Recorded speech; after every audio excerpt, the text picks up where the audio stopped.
Thank you, Suad. And I'd like to invite Kate Meese, David Mogavero, and Jackie Cole to come up to the podium here. Our next panel is going to take the conversation deeper, looking at what lessons have been learned from the current generation of sustainable communities, from planning, design, economic, social, and environmental perspectives. It might help if we define sustainable communities a bit more here at the beginning. And I think there are four types of developments that we could refer to. Number one is large master plan neighborhoods, which Harrison profiled for us, and these might include UC Davis West Village, older projects such as Village Homes in Davis. I happen to live there. European eco-districts, the Sustainable City in Dubai, and other projects globally. A second category might be other progressive large-scale developer-driven projects, which includes many of these so-called new urbanist neighborhoods. These generally don't have the same technology, but they often do have site design that meets many sustainability criteria. A third category might be greening existing neighborhoods. And again, Harrison provided us one example, the prospective eco-district in Oakland. But this is an area of work increasingly incentivized by California's cap and trade funded grant programs, which incentivize affordable housing, public space improvements, tree planting, energy efficiency, and bike, pedestrian, and public transit services in existing neighborhoods. And then a fourth category might include smaller scale, partial examples, but of cutting-edge buildings or groups of buildings developed by affordable housing nonprofits, campuses, or employers. And I think we might have a few more of those on this campus. We have asked panelists for this perspective panel to focus on questions such as the following. What design strategies and technologies have been most useful so far, and which haven't worked or have been left out? What existing planning and regulatory frameworks at local, regional, state, or national scales have promoted or hindered sustainable communities? And I'd like to emphasize this institutional, political, and social and economic dimension, which Harrison likewise brought attention to. I think the most useful findings from today are going to relate to that and ways that California and other jurisdictions can get around those and leverage a new generation. Another question might be, how have existing projects and programs promoted equity, diversity, and affordability? How well have they addressed social and behavioral dimensions of sustainable communities? And then lastly, how have existing economic frameworks and institutions promoted or hindered sustainable approaches? Can sustainable communities be economically viable? With these questions in mind, let me introduce our panel. I'm going to keep introductions very brief in the interest of having more time for discussion. Kate Meese is Executive Director of the Local Government Commission, a well-known nonprofit founded in 1980 by Judy Corbett, who's going to be a participant here as well. And that group has been a leader in promoting smart growth and progressive planning initiatives in California and nationwide. David Mogavero is architect, planner, and principal of Mogavero Associates, a leading firm in Sacramento. He has done many projects on this campus. He has a commitment to human-based architecture, the revitalization of existing neighborhoods, and it's my understanding he has some more exciting projects in the future, including the Nishi project next to campus here, which I'm very interested, which I hope can be an example of more sustainable development in Davis. We need to talk about that. And lastly, Jackie Cole. If I can find the right page. And I am not doing very well at that. She is principal of a firm, Veritable Good Consulting, and has worked with numerous state agencies around progressive planning and smart growth and climate issues. So thank you for joining us. I'd like each of the panelists to start with a brief statement, keeping it to 5 minutes if possible, and then we'll have some discussion. Let's see, Jackie, would you like to lead off? Sure. Is it working? Okay. So I'll provide just a little additional information. So Jackie Cole with Veritable Good. We do social and environmental justice work and community engagement in the Sacramento area. And specifically what we've been working on is the general plan update with the city of Sacramento, helping them to figure out how to develop their environmental justice element. We went through a similar process with the county to try to help them identify what that might look like. Both of them are sort of in their infancy of that level of implementation, and so we're having some really interesting conversations about what it means to build a sustainable community in both of those spaces. Also working with the city of West Sacramento on their climate action plan, and working with Kate for the Mayor's Climate Commission, specifically leading a conversation for their Equity Technical Advisory Committee. I'm very happy to be here and participating in this conversation. It's a large learning opportunity for me. I really enjoyed hearing the conversation about the integration of, or integrative thinking. As we are embarking on a lot of these conversations, I get asked a lot, how do we get folks to buy into, the priorities that we're trying to establish in climate change when we're trying to be equitable and make sure that we're including community voice in that process and creating a space for them to help us figure out what this is going to look like. The one thing that I can say is, the cross-section, the agencies, the cross-sector relationships are going to be the most valuable, and creating a space for us to facilitate more productive conversations with underserved communities first is what we need to be focusing on. And there aren't really mechanisms that are in place right now, or even relationships with the communities that we want to be a part of this process. So what I spend a lot of my time doing is decision maker education about how to build relationships out in the community. So environmental justice has been a primary mechanism for me to facilitate that conversation because it requires us to take a very holistic approach to how we want to develop these plans. Food systems has, been a more recent addition to that conversation. So we talk about food access and transportation, affordable housing, and ultimately looking at how we can focus on reducing the disparities in public health outcomes. But for us, and specifically in the projects that we're working on, it is trying to identify where the alignment is between all of these agencies that have got all of these lofty goals and helping them to build the appropriate context to have that conversation with the folks that they want to reach the most. Thank you. Okay, thank you. Kate, would you like to follow? Sure. Yeah, I want to build on the necessity of the integrated thinking. That's the space that we've been working on the most. I think in California, we've got these compounding challenges around our affordable housing crisis, our climate crisis. We are, as a state, very ambitious on climate, but we have reached our 2020 climate goals. We reached it early, despite the fact that we have actually we're going the wrong way on transportation. We're seeing an increase in vehicle miles traveled despite all the effort that we've put into that.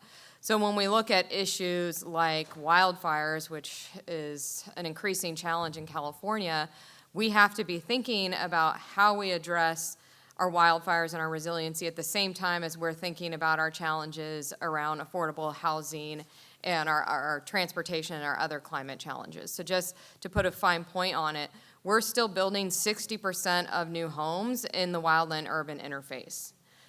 So we've got this huge push to build new homes and to do it as affordably as possible, and we've got very stringent codes, so most of our buildings are, generally, green building are up to a pretty high standard. But if we're not building those in the right locations, we're not, one, solving our affordable housing crisis, because if you look at the top, the last 5 large wildfires we've had, in those counties, they lost 80% of the new homes they built in the last decade.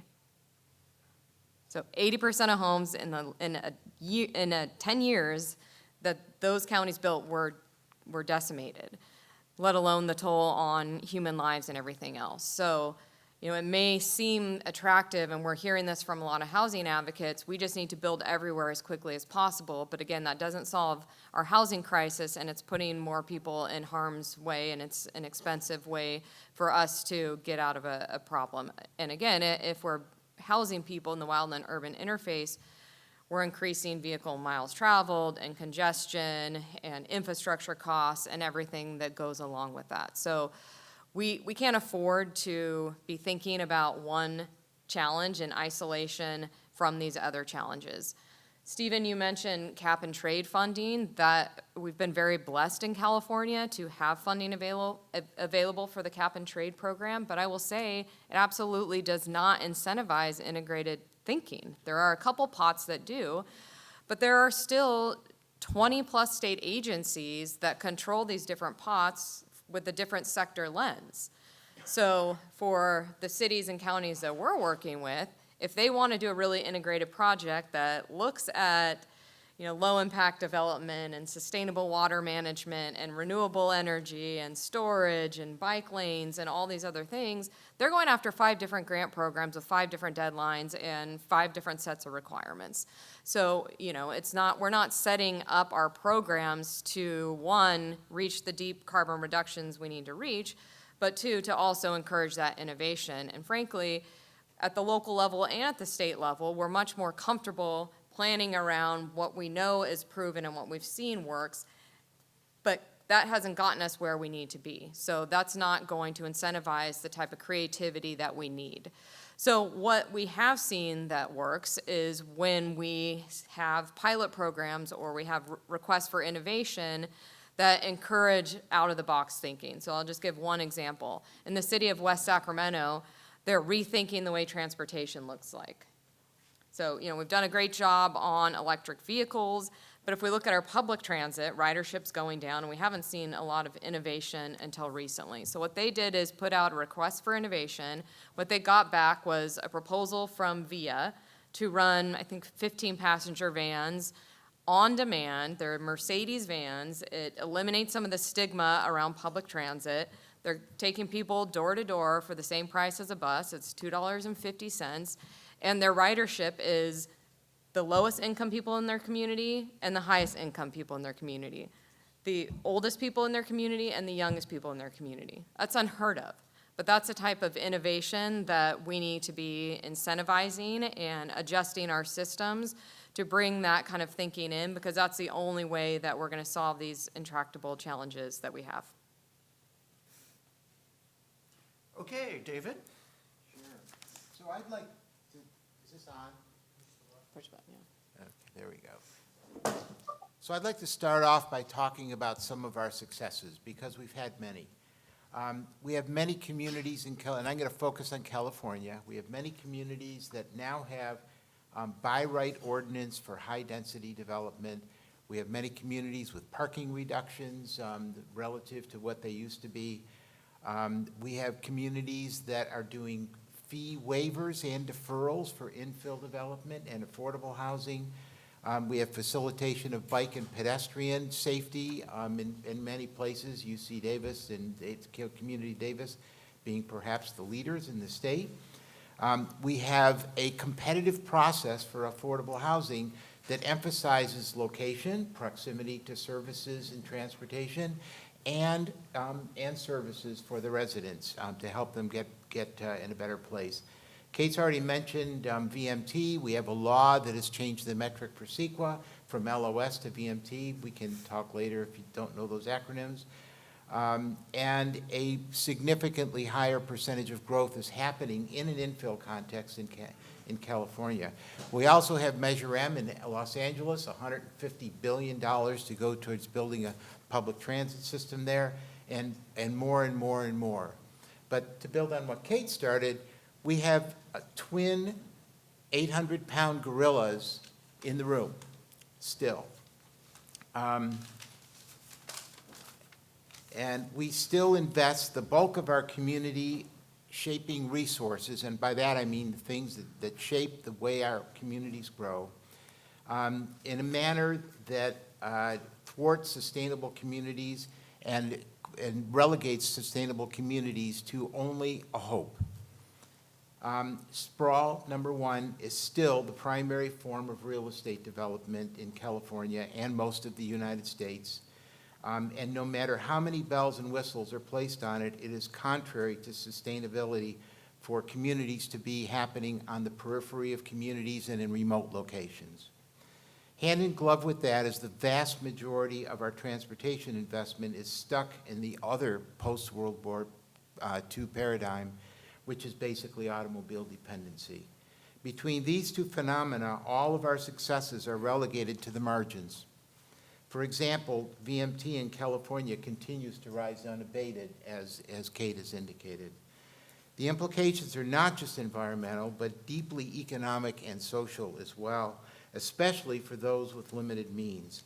Low-income households, disabled, and those that end up with limited independence, such as seniors and kids. 30% of the income of median family in California goes to cars. 2.5 million people are injured in the United States by automobile accidents every year. Transit is not economically sustainable virtually anywhere. Infrastructure maintenance costs that challenge local government solvency is rampant all over California. And it all goes to deflecting investment back into those communities that really, really, really need it, that we've passed over for decades. Until we change the paradigm at the very center of the sustainability equation, we're doomed to chase our tails. Thank you. Okay, I'd like to, before we open it up, take a minute here and focus in on the institutional, political, social, and economic dimension, which again, Harrison raised earlier. And David has outlined a couple bright spots, things that are working. I'd like to ask Kate and Jackie both if they have a couple things they can particularly point to that are working well in California or elsewhere in terms of promoting sustainable communities. And then I'd like to ask them also, what other 800-pound gorillas are in the room? Again, not so much on technology or sprawl, but on the institutional side, the process side. So I know that's a pretty open-ended question, but do you guys have any thoughts on those things? I think one of the biggest opportunities, and I'll get to some successes, but it's, there's a need to scale those dramatically, is on the economic and the systems side of how we invest. So just an example. For local governments, they have, capital improvement plans and transportation expenditure plans, and we have not always seen those align. So, the planning department's over here, they've got a great climate action plan. Public Works may or may not be aligned with that. So we're seeing more cities start to look at how their capital improvement plan actually aligns with their climate action plan. And the way those capital improvement plans work is, they tend to be a pipeline of projects that may date back, a decade. So long before many of these communities have had a climate action plan or have these ambitious goals. So City of Sacramento is starting to turn around and say, okay, before we start to invest these funds, let's rethink how this aligns with, now we have a carbon neutral by 2045 goal. We've declared a climate emergency. So I think we need to see more of that, and we're starting to see that, which is positive. The other thing, I was at a Milken event yesterday, and a lot of the secretaries from our top state agencies were there, and they were talking a lot about the governor's budget, and that is another area at the state level where we're not just talking about climate change as, cap and trade funding, and that's where we invest in it. We've got this little pot here. But they're actually talking about a climate budget that cuts across infrastructure and a number of other pieces within the budget and taking a resiliency lens across the entire budget. Many of you may have seen the executive order that came out mid last year that looked at how we're investing our pension funds, how we're investing our transportation funds, working with the Department of General Services on how we look at state buildings as well. So now we're talking about what was a pot of hundreds of millions of dollars, sometimes up to $1 billion, to, billions and billions of dollars for taking a climate lens for every dollar we invest versus just having climate pots. So I think both at the state level, regional and local level, that's going to be really critical, and we're starting to see that shift.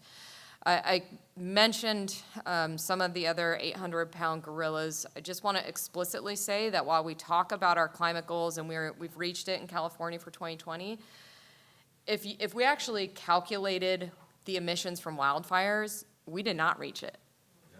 So we're not talking about this, right? And that isn't calculated because those were man-made disasters, or not man-made, they were natural disasters, not man-made. So if you look at the amount of pollution we reduced in 2017, the wildfires in 2018 were 9 times that amount of pollution. So we can feel good, we can pat ourselves on the back about how great we're doing in California, but we're not talking about that. And I think that's a pretty massive omission. Okay, any more 800-pound gorillas? Or bright spots? I think that what Kate indicated earlier about the absence of collaboration or alignment from some of the statewide agencies and how these programs are being distributed is an issue.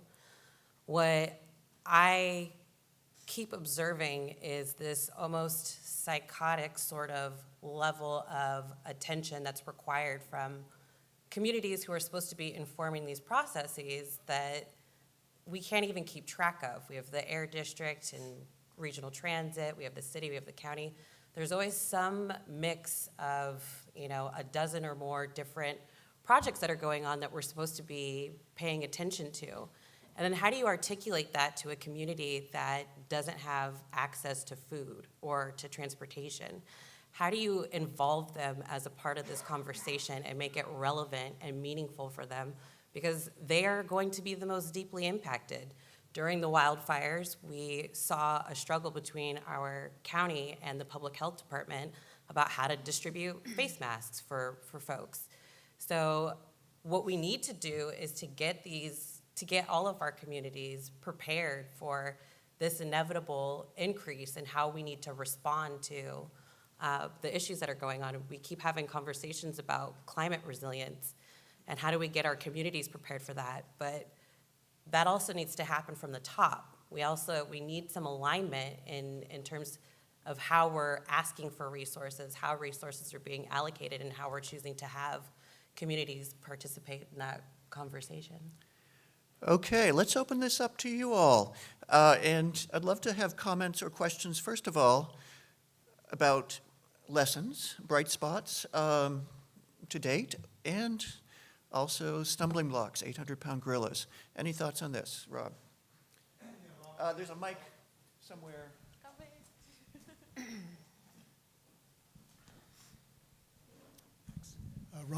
Rob Wiener with California Coalition for Rural Housing. I have an 800-pound gorilla, and that is that we talk a lot about the high cost of producing affordable housing, which is true. $600,000, $700,000, $800,000 per unit in some of the high-cost areas. But we also restrict where we can build housing in order to get financing for affordable housing production to sites that are proximate to full-service grocery stores, proximate to high-quality transit, proximate to healthcare, schools, et cetera. Those happen to be the most expensive sites. So when we're looking at sort of an 800-pound gorilla, one of them is the cost of land and who owns the land, which accounts for a high percentage of the cost of producing affordable housing, but also the cost of labor, the cost of local government fees, the cost of building materials, and other cost drivers of affordable housing. And for each one of those cost drivers, there's a very powerful special interest that benefits from the status quo. So how do we strip away all those cost drivers and reduce those costs politically? And that's a real challenge. So I'm wondering if you have any thoughts about that. All right. Well, Rob and I work together in many other venues. I'm going to start with the cost of construction first. And, we're really at a juxtaposition of a challenge. We lost lots of capacity in the construction industry in the recession. Many folks in their 40s, 50s, and 60s decided to retire, and we are not having a lot of people coming back. It is driving the supply-demand equation for housing just in very, very difficult directions, and without a lot of job training and no more people entering, it's going to be extremely difficult. And so I'm not sure how much we can do about construction costs. The fact is we need more money to build affordable housing. That's the fact. And Rob, I'm probably going to dissent with you about building near grocery stores and pharmacies and schools and things like that. If you ever do a life cycle analysis of the cost for families, okay, and compare the first cost of construction, including land costs, to the cost of their lives over the future, you will find that it is far more economical for those families and our culture to build in places where they have access and proximity to the services and all of the components of their life. What else did you ask about, Rob? Oh, the public fees. The reality is in California, because of the nature of development, especially for sprawl-oriented things, the cities are not recovering the costs that they incur when they allow new infrastructure to be built in these remote places. Instead of, when you build on an empty lot in downtown Sacramento, that infrastructure is already there, all right? It's already having to be maintained. When you put, 30 or 40 or $50 million worth of new development on it, you're generating literally hundreds of thousands of dollars that are not otherwise coming in and are there to offset the existing infrastructure. So cities are not being compensated properly for the cost of their infrastructure maintenance. And I know that this is a dilemma, but there's not a simple solution to it other than increasing the supply of housing. And we need to do that in places where people cannot have to use automobiles, especially low-income people. I think, Rob, you were probably involved in the effort when the cap and trade dialogue was going on. Housing California transformed various other groups that demonstrated clearly that the bang for the buck for investing cap and trade money into affordable housing proximate to transit was enormous. And thus, we have about $400 million a year coming out of that program going to affordable housing. So we can't just think about affordable housing. We need to think about affordable communities, the whole integrated picture. What does it cost for people to live on a day-to-day basis? How do we get them to be able to not have to own an automobile and the $11,000 a year that it costs them and all of the nonsense that comes from manufacturing them, dealing waste from them, all of the road infrastructure maintenance, et cetera. So think big picture, not just on affordable housing. Yeah, I agree with that, and I've been advocating for us to use a lens of affordable living, so we're looking across transportation costs and energy, so we still have this old idea that you should be spending about a third of your income, which is totally unrealistic in California anyways, but about a third of your income on housing. But transportation is your second biggest cost, and if you're looking across those, different types of living pencils out, so I think that makes sense. On the fees, we've been working with local governments to look at tiering those. So David's absolutely right that it is more costly to pay for police, fire, for maintenance of the roads over time the further out you build. So if there's a way to incentivize reducing those for the types of housing that meets our other needs while still bringing in the revenue necessary and getting more from the ones that cost more, frankly. The third thing I'll say is we are finally seeing some innovation on the construction side. So I heard a presentation yesterday about modular construction, and that people don't think of modular as being high quality, but the technology has really changed. And what we're seeing is a two-bedroom house that would affordable house that would cost about $425,000 to build can be done with modular for $42,000. So huge difference, and that doesn't necessarily account for siding and some of the other pieces, the transportation. And the way they are building those is they can design it so they're building from the bottom floor, and they kind of do it like a spiral, so it's actually safer for people working on site because they're not on ladders. So they're building the bottom floor, then they're, standing actually on that infrastructure, on the stairs to build the top floor.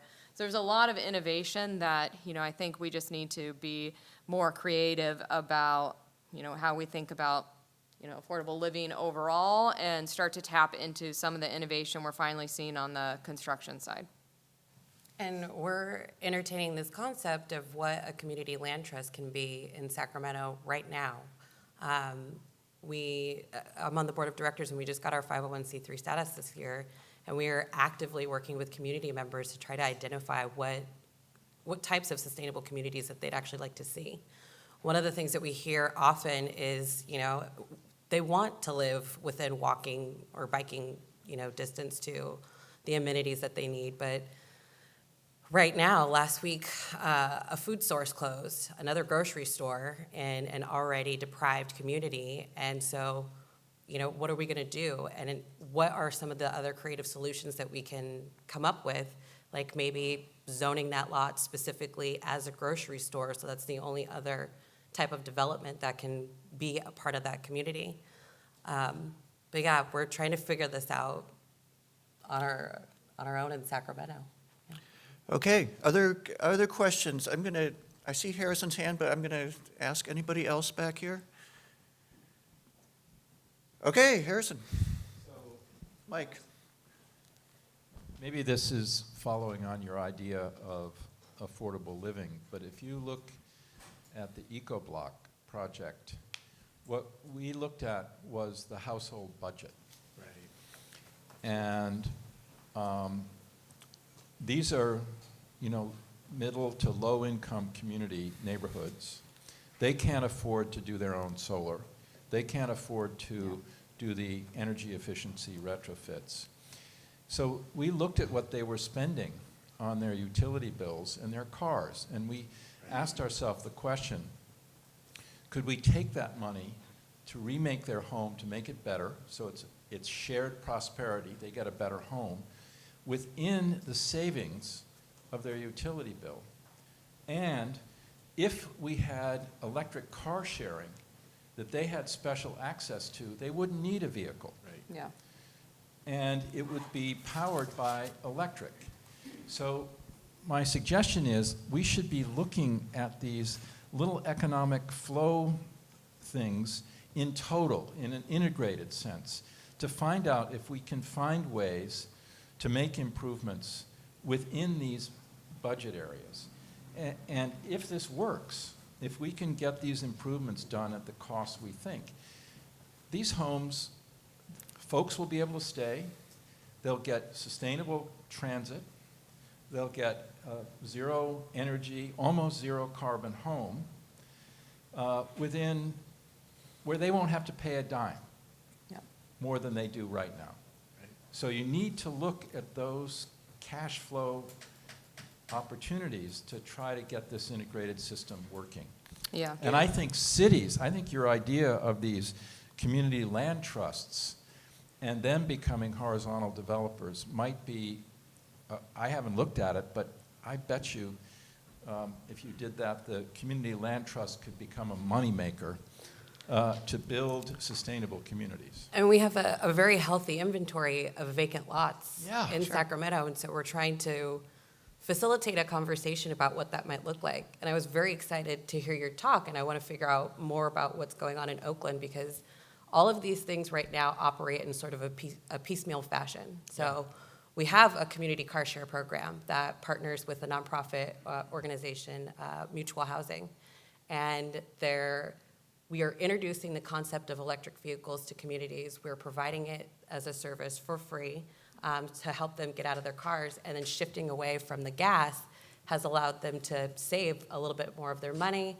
And because it is on property, they've managed to additionally sort of almost produce a rideshare program there.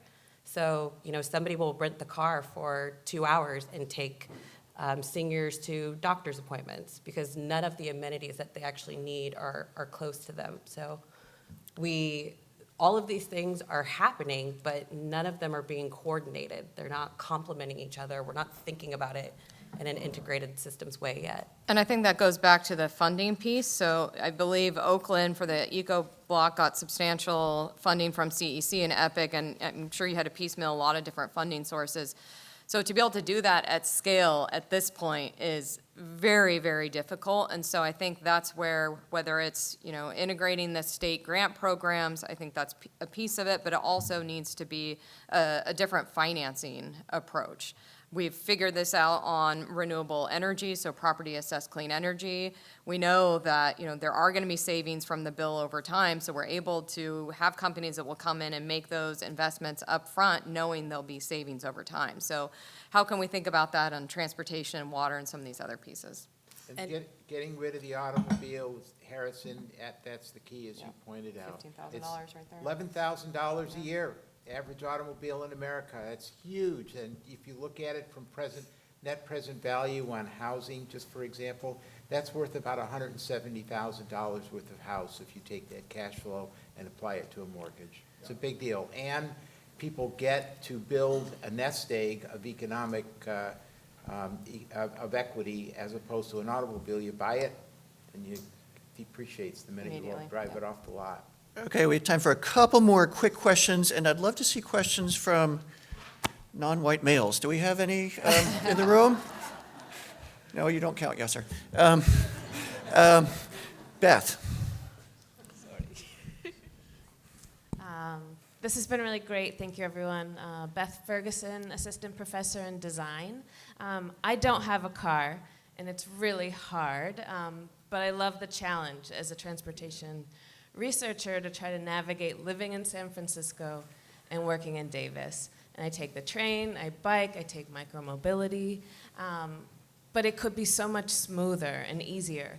There's a new app that has a bus that leaves from the West Oakland BART and goes right to Davis, and I can walk to my campus office, which is an hour and a half instead of a 3-hour commute. So I say this just because I think we need smoother connections between electric vehicles, between ride shares, between how our sidewalks are designed.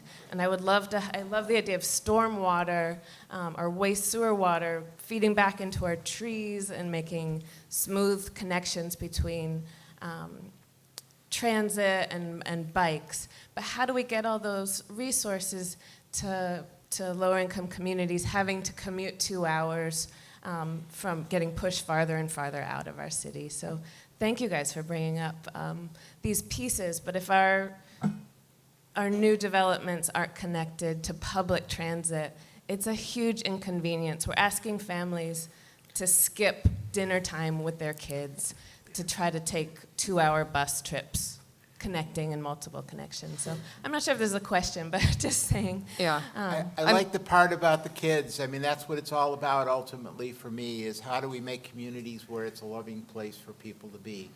And with some of the challenges we're building into our communities, it's difficult. Well, and I think you say to access to public transit, we need to rethink public transit. Transit is not convenient, and whether you have access to it or not, if you have to take 3 buses and it takes an hour and a half, I don't think that is our ambition to make that available. And so I think that's where right-sizing is going to be really critical, and we need to think about things like microtransit. I, similarly, caring about transportation, have done instead of driving to Visalia from Davis or Sacramento, I'm going to take Amtrak, and then I'm going to take the Amtrak or connector bus, and then I'm the only person in the bus. So that's not a GHG strategy. It's not a convenience strategy. So I think these microtransit models where we can get into lower density neighborhoods because we don't need the ridership, I really see that as a promising potential model for the future. And we are in a little bit of a sweet spot right now where everybody is sort of turning around and recognizing these rather large challenges together. And there is more interest in trying to develop collaboration and having community-led processes, which has been, I feel, very good and very optimistic about the direction that we're headed in. It's not perfect, but it's better than anything I've ever seen before. And I've had no problems thus far bringing all of those different agencies into a singular space to have a conversation about what we want this to look like. So, even the projects that are starting to come out of Sacramento, they are asking for different processes, and they're educating themselves in different ways. And the communities are recognizing that their opportunity to participate more meaningfully in their own communities is going to be rooted in local government. So they are demanding more of their representatives, of their planners, their decision makers, and the decision makers are eager to figure out how to respond to that. So we're in this sweet spot right now of trying to figure out how we can do these things. Okay, quick question in back here. Real quick question, Jose Budipamemba with SMUD. And David, you brought up the big issue about sprawl development. How do we incentivize developers to actually reinvest in some of our basically left behind communities where there's plenty of available opportunity for infill development, but yet we still open up the Business Journal every week and there's a new project in rural Roseville that's being developed. How do we incentivize to ensure that the sustainable communities that are being developed actually do impact those who are usually left behind? Well, there are lots of incentives in place, like I noted at the beginning of my comments, Jose. They exist in many places, and they need to be more. But basically, it primarily boils down to economic incentives like fee waivers and fee deferrals. A lot of people blame it on the regulatory environment, but in fact, it's not, in my opinion. The fact is that as long as there is the opportunity to sprawl, there are enormous speculative profits available in it, and you are not going to you've got to do what Oregon did. Yeah. Oregon said, we got a line, period, that's it, we're all done.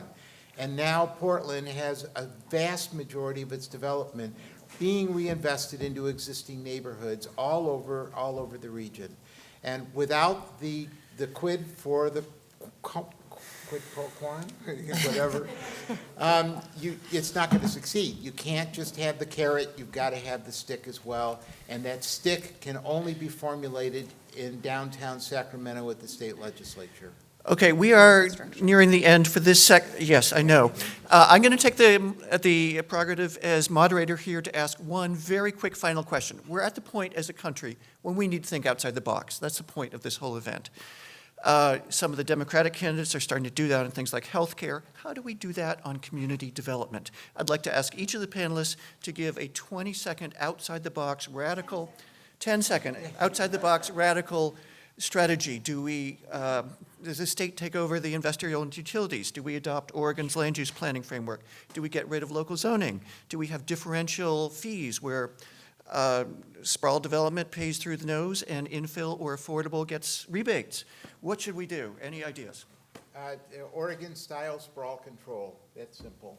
Okay. And infrastructure. I probably took what you were going to say, Kate. No, I was just mentioning on the infill, the biggest challenges, one of the biggest challenges is infrastructure. I think what I would like to see is an integrated pot of funding, similar to what SACOG is doing with their Civic Lab. Can we do something like that at the state level, and it's just a pot for entrepreneurial thinking that's integrated? I agree with what Kate said, because that's where it starts, and then we're responsible for figuring out how to respond to that and to make it fit into the framework that's already been provided for us. If there's alignment from the top down, it makes it easier for us to respond to. And then anything that we do, having it be a community-led process, which requires relationship building. Okay, let's give our panel a big hand.